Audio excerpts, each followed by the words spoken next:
everyone! So for today's video, I am going to share to you the applications that I am currently using right now to help me manage the farm. Stop it. Get some help. Diba alam naman natin na hindi masyadong uso ang paggamit ng mga applications in terms of farming. Pero ito guys, sinasabi ko sa inyo, makakatulong to para may manage natin ng maayos ang ating farm. So stay tuned and watch the video until the end. Hello again guys! So I've told you earlier na isi-share ko sa inyo ang dalawang applications na ginagamit ko sa pagmamanage ng farm. And this application will change the way how you're going to manage your farm.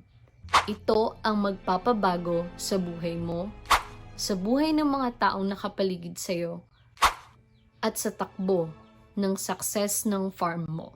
Just lang! Joke lang. Hindi.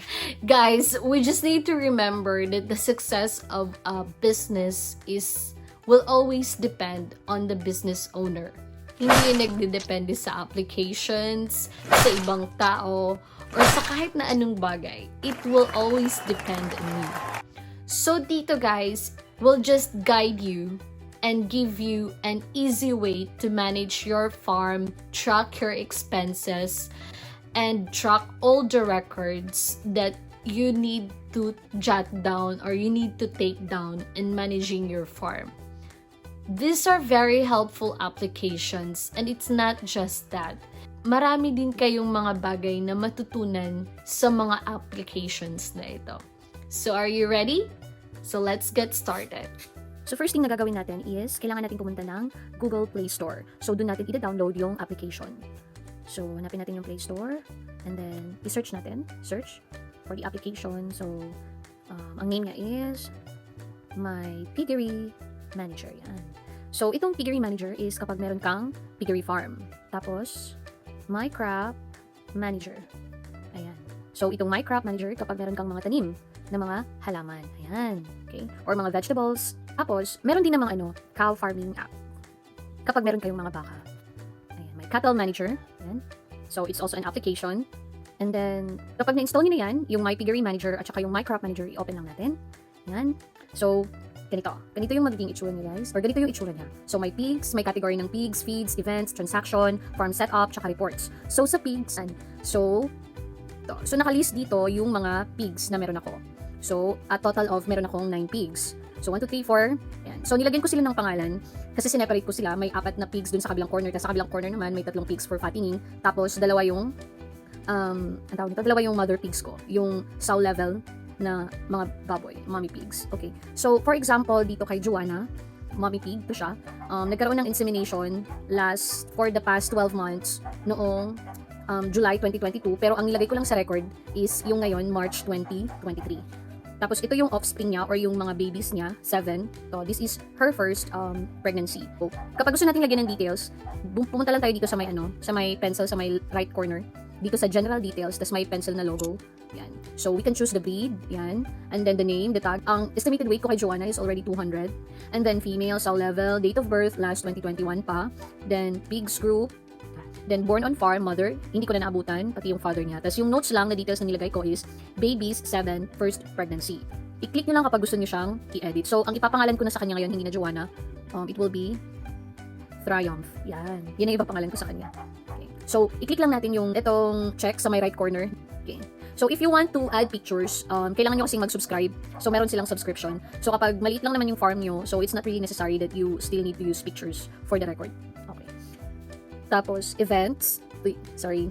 Nangyari. So, for example, gusto nyo i-edit, click nyo lang tong 3 dots dito sa may right corner. Tapos, edit event. Yan. So, nung March 23, 2023, nagpa-inseminate kami. Tapos, yung pangalan ng boar, ang nilagay ko na lang kung kaninong boar yun. And then, estimated return to heat date is ini-expect namin, mali pala to. So, ini-expect namin na mag-heat na naman siya ulit. Syempre, kung March, April, May, June. So, June plus 3 weeks, so nasa mga July. So, estimated niyan is at least 10 days or, kasi matagal to mag-heat eh. Matagal siyang mag-heat, minsan naabutan ng 2 months or 1 month. Depende. So, pagpalagay na lang natin, pinaka-earliest time na mag-heat siya, July 20. Yan. Wait, ulitin natin. July 20. Tapos, huwag niyo kalimutan i-click yung okay. Ayan. Tapos yung details, kung may details pa kayo na ilalagay, kung ilagay nyo na, tapos i-check nyo na, i-save nyo, check yan. Tapos, yan, ito na yung summary ng mga details and events ni Juana. Tapos, now if you want to add pig, click mo lang tong add dito sa may baba, sa may right corner, add, and then pig's breed, kunyari land race, tapos name, pangalan, kunyari success, yan, okay, tag number, 0003, weight, let's say, 90, gender, female, tapos pig stage is guild, date of birth, lagay nyo lang. Tapos date of entry, lagay. Pigs group, kung may group kayo. Kung hindi nyo naman alam, kung wala, pag gumawa kayo ng group, dito lang kayo sa create group. And then type lang ng name, let's say, first parity. Yan. First parity. So yan. So next is select how the pig is obtained. Born on farm, mother tag number, father tag number, and then details, blah, blah, blah, blah. Yan. Yan. Okay. So kapag gusto niyo naman na i-delete na siya, guys, click niyo lang tong tong tatlong dot na to sa may right side, and then view record, tapos dito sa may ayan, tapos tatlong dot sa may right side, delete pig. Yes, delete. Yan. Okay. So dito na tayo sa feeds. So sa feeds naman is i-blur ko yung ibang details kasi meron akong ibang separate vlog regarding sa expenses ng feeds. So kapag gusto niyo mag-add ng record ng feeds, add lang kayo. Select type of feeds kasi ang ginagamit ko, binig for my mother pig, and then piggerlock for my fatteners. So yan, let's say for example, ako for the pigro finisher, bibili ako ng dalawa, and then cost of feeds nasa mga 1998, and then date purchased siguro let's say ngayon, tapos kahit ano lang, 2 finisher, yan, socks. So yan, makikita nyo na, pig group finisher. So kung ano yung current na binili nyo, ni-record nyo, yun din yung mag-appear sa taas dito. Yan. And then malalaman nyo naman yan dahil may mga dates sila. Ganun lang mag-add ng feeds. So next is sa events. Sa events naman, ito yung nilagay ko kanina for individual, kay Juana lang. Tapos kapag mass, yung sa pangkalahatan, let's say for example sa mga fattening ko, nag-deworming ako noong April 5, 2023, Latigo 50, deworming big 4 and big 3. Tapos mag-add ulit tayo, event date noong April 6, select event type, vaccination, vitamins, yan, and then all fatteners. Then that's it. So that's for the vaccination. And then for the transactions, income, wala pa tayong income for this time kasi hindi pa tayo nag-harvest ng pig. Tapos expenses is this. Yan. Pigro finisher, pigro grower, makikita na natin yan. I think dito pwede na natin i-print PDF. Generating report, and then Adobe Acrobat, yan. So, here we go. So, makikita natin yung expenses. So, date, name, amount, notes, ayan. Okay. Next is, kailangan pala natin siyang i-all time, guys, pag nag-generate tayo ng print PDF. Yan. So, this is it. Yan. Next is, farm setup. Income categories. Pwede natin lagyan kung may income na. Ang paglagay, add nyo lang. Tapos, new category. Second harvest. Kunyari ako. Second harvest. Ayan. Tapos, view record, second harvest. So, income categories, mag-add lang kayo ng category. And then, expenses categories, mag-add lang din kayo ng categories. Let's say, for example, ito, kung sakaling magkaka-income na ako, second harvest, yan. Add. Tapos, expense categories, second harvest. So, ang ginagawa ko, guys, pinapareha ko lang yung income categories tsaka expenses categories para malaman ko na sa harvest na to, ito yung income ko, sa harvest na to, ito yung expenses ko. Tapos yung pig breeds, kung may dadagdag kayo na pig breeds, let's say black, dorok, ganyan. Yan, ganun lang. Then feed types, kung may add kayo na feed type, let's say pimig, grower, yan. Tapos pig groups, pangalan ng pig nyo, kung ano man. Then mag-appear na yun sila dito sa mga pigs kapag let's say sa feeds, kapag mag-add na kayo, ayan, select feed type, pimig, grower, ganyan. Dito sila mag-appear niyan. Okay? So sa reports naman, ito yung maganda dito, guys, kasi talagang hindi na tayo mahihirapan. So let's say for example for the transaction, meron na siyang line chart. Ayan, may line chart siya. So, yan, ganyan. So, malalaman natin kung pababa, palugi, o hindi yung ating negosyo. And then, data summary, click nyo lang yung all time, tapos yan. So, malalaman nyo kung ilan yung lugi nyo, ilan yung benta nyo, ganyan. So, napakadali, diba? Tapos, meron na tayong record. Next is, pig report naman. Dito rin natin malalaman kung ilan yung boar, ilan yung sow, ilan yung gilts, barrows, winners, piglets, ganyan. So, pagka mag-generate lang, all sources, tapos PDF, diba pa? May mga details dyan, age, date of birth, stage, gender, group, weight, ganyan. So, napakadali, di ba? Events report, itong events report, insemination, pregnancies, and weight report, magkaiba na yan sila kasi kailangan ng subscription. So, hindi natin yan itatouch. So, if you want to change the name of your farm, pwede ka lang pumunta dito sa settings. Yan. Tapos, farm name, farming late. Ito yung lalabas dun sa PDF na i-generate mo. Pangalan ng farm. Tapos yung location, yan. Tapos yung currency, Philippine peso, here in the Philippines. So, ito siya, yung pig stage settings, hindi ko na siya change kasi pareha naman sila ng recordings na ini-expect ko. Okay, now, yun. So, that's for the My Piggery Manager. Now, let's go to My Crop. Grabe, ang haba. Bilisan natin dito sa My Crop. Sa My Crop Manager, guys, is, ayan. So, ito yung makikita nyo. Meron dyan crops, fields, transaction, activities report, farm setups. Sa crops and fields, meron dyan crop list. So, for example, I have here corn, cucumber, eggplant, pechay, radish, and tomato. So, variety is isa-isa lang sila. So, let's say, for example, dito sa eggplant, paano ba maglagay? So, ganun lang din. Add lang din kayo, name of crop. Ano pa bang tanim na hindi ko nasabi? Chinese pechay, meron ba? Harvest, quantity. Tapos, harvesting. Kasi nag-harvest na ako ngayon eh. Ay, oo, hindi ko nalagay. Ito, iba kasi itong pechay, iba din yung Chinese pechay. So, yan. So, sa Chinese pechay, view details, ayan. So, pag gusto natin lagyan ng varieties and planting, dito lang tayo sa may tatlong dots sa may right side ulit. Tapos, add variety, then variety name, Chinese pechay. Tapos, select light, full sun, select field, outdoor, days to maturity. Ano lang siya eh, 20. Hindi nga lang siya nag-isang buwan eh.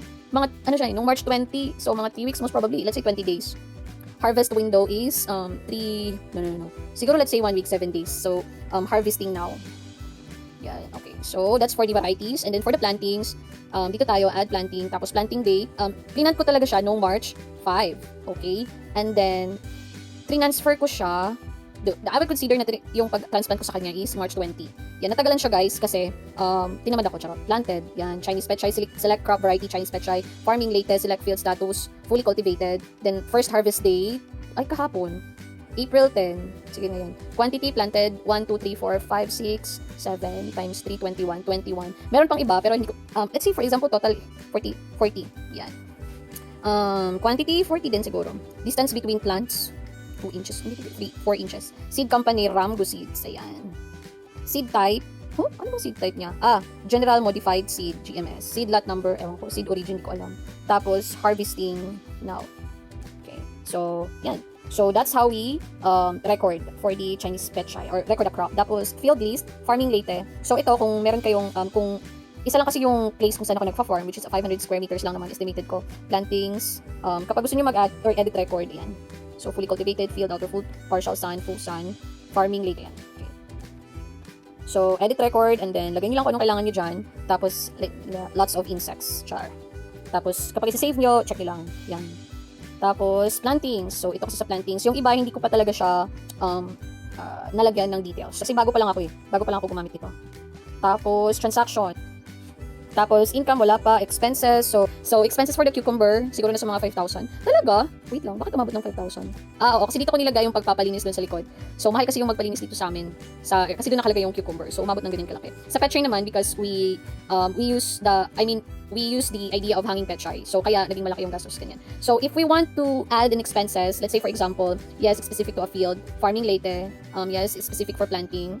And then, let's say for cucumber, select expense type. Others, expense name, fertilizer. Okay, yan. And then, how much did you spend? Let's say, 48 pesos. Date of expense, April 1, yan. Then, receipt, wala. Tapos, write short notes, urea. Yan. Okay. Then, that's it for the expenses. Ganyan po maglagay ng expenses. And then, activities. So, sa plantings, dito, pwede natin dito din ilagay yung sa plantings. Yan. Kung yung mga tinanim natin. And the next harvest, meron na tayong harvest date sa ating Chinese pechay, which was yesterday, April 10. Chinese pechay. Quantity harvest, 1 pa lang. Batch number, 01. Harvest quality, maganda. Excellent. Charot. Is this final harvest for the planting? No. Harvest income optional can be filled later after selling the harvest. So, hindi ko pa naman siya nabibenta, guys. Bala ko siyang ibenta. Ibibenta ko siya sa mga gustong bumili. Tapos, next is treatment. So, I've done treatments. For example, for the cucumbers. Actually, this is also done for the pechay. So, treatment is last 30. Let's say March 30. Done. Select treatment, fungicide, insecticide, select field, farming late, product use, OHM. Ayan. Quantity of product use to be used 2 times. Short, pechay. Ayan. Ay, yes, specific to a planting. This is for the, yes, specific to a planting. Yes, hindi ko pa kasi nalagay yung pechay. So, Chinese pechay na lang. Yan. Okay. So, that's how we add. And then, for the tasks, ayan, transplant tomato, cucumbers, yan. Uy, ayaw, edit record, yan. Okay. So, let's say, for example, ngayon, task date, April 11, planned, task name, transplant of 20 tomatoes. Task specific to planting, yes, wala pa. So, wag na lang, mamaya na natin lagyan. Tapos, transplant tomatoes. 20 pieces of tomatoes. Check. Next is, yan, transplant 20 tomatoes, transplant tomato. Hala, grabe, planned. Ito atong transplant tomato kasi nag-transplant na ako ng 10 noong April 4. So, 1 week na yung 1 week na ba? 1 week na. Halos mag-1 week na nung na-transplant ko na siya. So, tasks, yan. And then, activities. Then, reports. Dito sa reports, we can generate here PDF form. So, yan. So, add PDF, yan. Farming latex, cucumber, harvest date, planting date. So, meron tayong, all crops, yan. Meron tayong mga record. Then, transactions, all fields, tapos all time, tapos generating, diba? Ayan. So, this is the expenses. And then, tasks. So, these are the tasks, all fields, and then, current month, upcoming, due, all time. So, yan. Ganyan lang pag mag-generate ka ng report tsaka ng record. Ayan. So, ayan. Maganda kasi kapag meron kang record, di ba? Ayan. Itong harvest, kailangan na natin ng subscription, pati yung treatments, at tsaka ng planting. Okay. So, yun lang guys for the 2 applications that I use. So that's it guys. See you later. Bye!